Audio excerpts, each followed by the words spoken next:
Hello সবাইকে, welcome to my first blog video. আশা করি যে যেখানে আছো সবাই খুব ভালো আছো।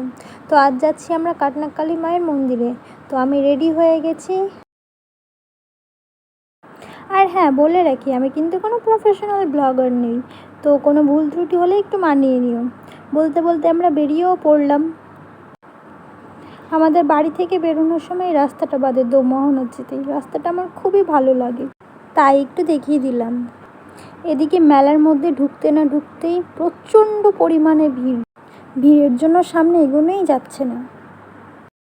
মন্দিরের সামনে ঢুকতেই শিব ঠাকুরটা ছিল।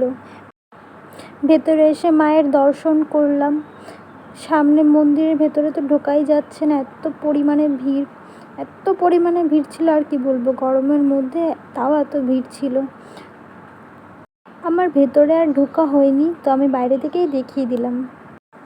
মেলাটা বসার জায়গা ছিল না, তাই এই রাস্তার পাশ দিয়ে দোকানগুলো সব বসেছিল। ওখান থেকে বেরিয়ে সোজা চলে আসি দিদি বাড়িতে। দিদি বাড়ি বলতে আমার ননদ বাড়ি। আর এটা আমার ননদের ছেলে, মানে আমার ভাগনা।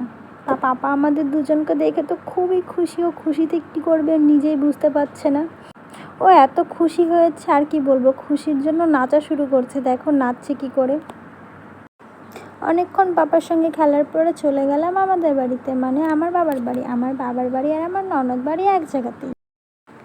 বাড়ি আসার পরে আর ভিডিও অন করা হয়নি। ওই যে বললাম আমি কোনো প্রফেশনাল ব্লগার নই। তো তারপর দিন দুপুরবেলা আমরা বসেছিলাম পুকুর পাড়ে। এদিকে ভাই ওরা সবাই লিচু পাড়ছে, লিচু পেরে পেরে সবাই খাচ্ছিল। তো তোমাদেরকেও একটু দেখিয়ে দিলাম আমাদের পুকুরটা।